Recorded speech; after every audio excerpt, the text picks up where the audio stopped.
Kemudian yang ketiga adalah bagaimana kita mampu mengubah tekanan menjadi kesempatan. Contoh, tidak semua orang itu atau tidak semua istri, tidak semuanya ibu itu memiliki daya tahan yang kuat.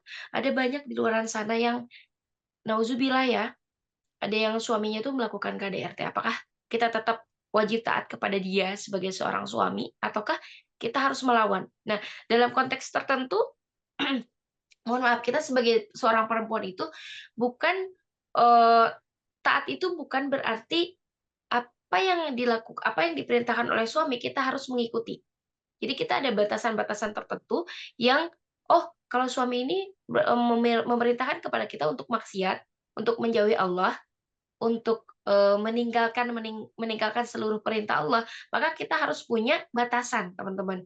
Nah, tapi tentunya dengan cara komunikasi yang baik, gitu kan. Ketika kita mendapatkan tekanan, maka ubahlah tekanan tersebut menjadi kesempatan kita untuk berbuat baik. Contoh, ada seseorang di luaran sana yang mendapatkan tekanan dari, mohon maaf banget ya, dari suaminya, gitu kan. "Kamu pokoknya harus tinggal di rumah, kamu harus didik anak-anak, ya, kamu harus, dan sebagainya. Pokoknya si istri ini menganggap bahwa dia menjadi perempuan yang ditekan banget sama suaminya.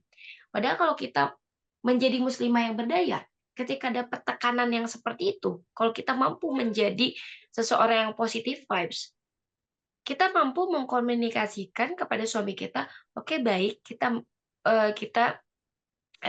mau untuk mentaati perintah dia dalam hati kita karena Allah Subhanahu wa Ta'ala, dan kita ubahlah tekanan tersebut menjadi sebuah kesempatan.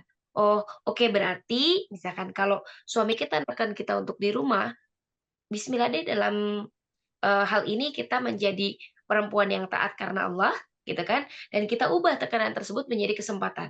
Kita cari peluang apa yang ada di rumah kita dan kita jadikan hal tersebut kesempatan untuk menjadi, eee, fasilitas kita untuk taat kepada Allah. Contoh, kita mungkin, teman-teman nanti yang sekarang mohon maaf banget, teman-teman yang sekarang masih dalam penantian jodoh, teman-teman masih, mengejar karir, kuliah dan sebagainya, mungkin hari ini teman-teman masih belum tahu nih, gitu, setelah nikah aku nanti mau jadi apa. Tapi teman-teman jangan syok kalau nanti suatu saat teman-teman setelah menikah, ternyata teman-teman dijauhkan dari teman-teman, dari lingkungan teman-teman, yang dulunya mungkin bisa ngebakso bareng, bisa apa namanya, hangout bareng dan sebagainya, tapi ternyata setelah menikah, dunia kamu itu hanya suami kamu, gitu. Jadi, aktivitas kamu itu hanya dibatasi, hanya rumah, dapur, sumur, dan kasur misalkan untuk beberapa bulan tertentu. Nah, teman-teman kalau bisa, teman-teman jadikan hal tersebut itu menjadi kesempatan untuk teman-teman bisa grow up, tapi, lebih mampu melihat diri teman-teman dan mencari jati diri teman-teman tuh sesungguhnya, gitu.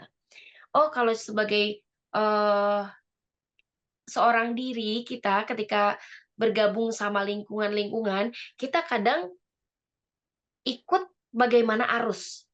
Teman-teman kita, senang kajian ini, oh kita ikutan. Teman-teman kita ikut ke seminar ini, oh kita ikutan. Tapi ketika Allah memberikan kita kesempatan untuk dijauhkan dari hal tersebut, teman-teman mulailah untuk mencari kira-kira diri kita tuh seperti apa, kira-kira kebutuhan kita itu seperti apa, kemudian kira-kira maunya Allah itu seperti apa kepada kita. Sehingga Allah menjauhkan diri kita dari lingkungan-lingkungan yang dulu, gitu. Nah, itu insya Allah next kapan-kapan kita bahas karena ini menarik sekali kalau ngebahas tentang, apa, masa depan sebagai seorang perempuan menjadi istri dan menjadi ibu, tapi tetap kita, eee, apa, cerah di dunia karir dan cemerlang di dunia, finansial, seperti itu ya. Kemudian juga yang ke berapa tadi? Satu, 2, dan 3. Yang ketiga adalah mampu berkontribusi secara positif dalam masyarakat. Jadi, kontribusi itu nggak harus selalu kita, eee, nyumbang triliunan di masyarakat, nggak harus selalu kayak gitu. Kita memberikan, apa ya, memberikan kontribusi yang kecil, akan tetapi berdampak gitu kan, memberikan keteladanan kalau tadi kata Ustadz Rizky, itu sudah, eee, memberikan apa ya, keteladanan sebagai kita sebagai perempuan menjadi berdaya gitu. Nah, contoh di sini dalam hal kita sebagai seorang perempuan gitu kan, Kak Indah sebagai seorang istri dan sebagai seorang ibu, Kak Indah menunjukkan kepada dunia gitu kan, karena Allah insya Allah bahwa meskipun Kak Indah jadi seorang ibu dan memiliki 3 orang anak, 3 orang anak itu tidak menghalangi Kak Indah untuk terus belajar, mengenyam bangku pendidikan di magister, dan tidak menghalangi Kak Indah untuk, bisa sharing bersama teman-teman, dan tidak menghalangi Kak Indah untuk bisa, belajar kembali bersama siapapun yang ada di lingkungan Kak Indah, kayak gitu. Nah, setidaknya kita menjadi teladan bagi mereka. "Oh, ternyata jadi ibu itu asik ya," gitu. "Oh, ternyata jadi istri itu asyik ya."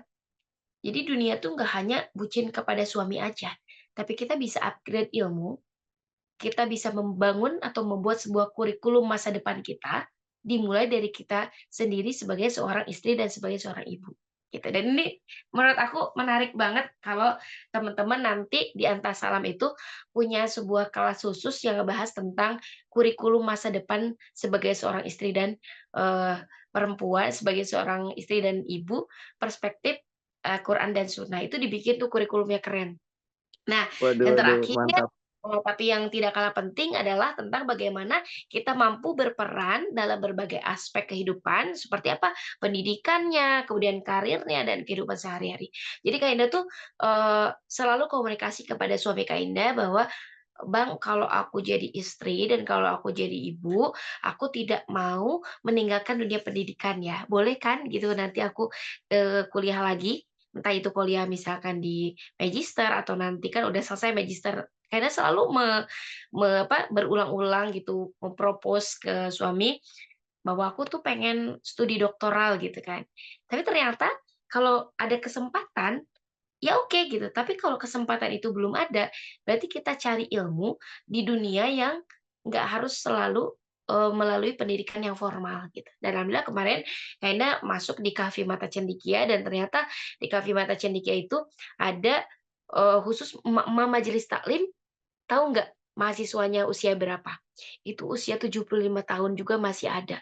Dan itu tanda bahwa perempuan itu berdaya banget teman-teman.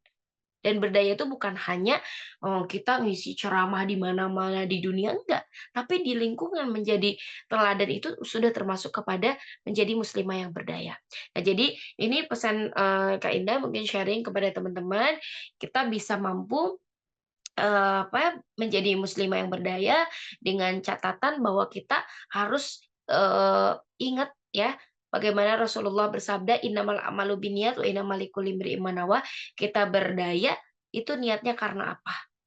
Wajib banget karena Allah Subhanahu wa taala. Jadi, teman-teman nanti bisa dicek bagaimana fikihnya, kemudian bagaimana, dalil-dalilnya, bagaimana kajian-kajian tentang, perempuannya, tapi mungkin perspektif Kak Indah adalah tentang bagaimana sih kita menjadi seorang perempuan tetap, berkembang, tetap grow up gitu kan, tetap memberikan kontribusi meskipun itu dari rumah, gitu kan. Apalagi teman-teman yang mungkin nanti di sini ada yang sudah S2, kemudian ada yang baru, masih S1, tapi, teman-teman masih tetap pengen berdaya. Nah, teman-teman persiapkan dari sekarang, sehingga nanti ketika teman-teman udah jadi istri dan udah jadi ibu, teman-teman tuh nggak syok. Teman-teman masih memiliki dunia teman-teman gitu. Dan teman-teman wajib mengkomunikasikan visi misi hidup teman-teman itu seperti apa ketika teman-teman itu sudah masuk ke dunia pernikahan, gitu. Jadi ini bekal juga sebetulnya untuk Ustadz Rizky ketika nanti beliau udah punya istri, jangan mengekang perempuan atau jangan mengekang istrinya hanya untuk duduk di rumah saja dan melaksanakan kegiatan-kegiatan domestik, tapi harus betul-betul menjadikan istrinya itu betul-betul berdampak yang minimal, berkontribusi lewat keluarga dan memberikan pendidikan terbaik kepada anaknya sebagaimana ibunya Ustadz Rizky memberikan pendidikan terbaik kepada Ustadz Rizky sehingga bisa menjadi seperti beliau sekarang ini mendirikan Antasalam. Nah, terakhir mungkin ya kita sebagai, dari Kak Indah ya, jadi peran kita sebagai muslimah itu di dalam Islam itu kita menjadi ibu dan, pengatur rumah tangga, jadi suami kepala sekolah gini, ibu itu madrasatul ula gitu kan, tapi bagi Kak Indah itu suami itu kepala sekolahnya. gitu. Jadi, kita tuh betul-betul taat kepada, kepala sekolahnya, tapi kita juga ada ruang diskusi untuk bagaimana kita mampu mengembangkan madrasahnya itu, gitu kan, sehingga kita, bisa memunculkan murid-murid yang prestasinya itu adalah anak-anak kita, gitu kan.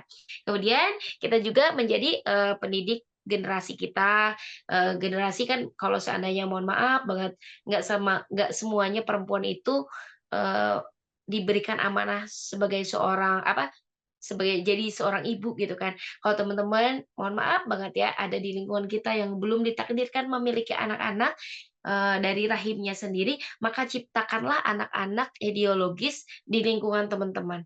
Karena yang sangat, apa ya, sangat memungkinkan memberikan dampak itu sebetulnya anak-anak ideologis. Seperti ya ini membangun Antasalam Institute ya teman-teman itu jadi adik-adik ideologisnya Ustadz Rizky, seperti itu kan. Kemudian juga, sebagai seorang ibu itu adalah ujung tombak yang melahirkan generasi emas di masa depan dan juga tiang negara. Jadi mudah-mudahan hari ini, di apa, di seminar ya, seminar nasional lah anggap ya hari ini adalah, menjadi saksi Kak Indah sudah menyampaikan kepada teman-teman di luaran sana bahwa Kak Indah, tidak mengekang kepada siapapun perempuan di dunia ini ya untuk, duduk saja di rumah, akan tetapi Kak Indah mengajak teman-teman semuanya untuk berdaya, menjadi istri dan menjadi ibu yang taat kepada suami karena Allah dan memberikan pendidikan terbaik kepada anak, dengan cara kita harus upgrade diri, upgrade ilmu, upgrade iman, dan upgrade takwanya, gitu ya. Itu saja dari Kak Indah. Ustadz Rizky, mohon maaf kalau ada yang salah, kalau seandainya nanti teman-teman butuh makalah dan sebagainya, insya Allah nanti Kak Indah share, tapi mungkin nggak hari ini ya, karena banyak sekali sebetulnya aku, apa, ngisi di beberapa acara, jadi hari ini, nggak, apa, nggak sempat kebuka nih untuk slide-slide-nya. Jadi insya Allah teman-teman, bermanfaat juga ya, mudah-mudahan hari ini materinya. Terima kasih. Wassalamualaikum warahmatullahi wabarakatuh. Waalaikumsalam Waalaikumsalam warahmatullahi warahmatullahi wabarakatuh. wabarakatuh. Insyaallah, jazakallahu khair kepada Ustazah Indah Khairil Bariyah telah menyampaikan materinya berkaitan dengan muslimah yang berdaya. Keren ya, keren banget.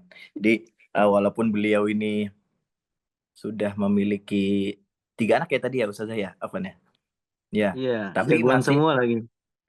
iya jagoan semua, mantap laki-laki semua, keren. Tapi beliau juga masih tetap, aktif berkontribusi gitu kan, berkontribusi untuk ya untuk masyarakat gitu kan, eee, walaupun menjadi seorang ibu itu nggak ya bukan menjadi alasan nggak bisa berdaya gitu kan, masih tetap belajar kemudian memberikan kebermanfaatan untuk masyarakat gitu kan.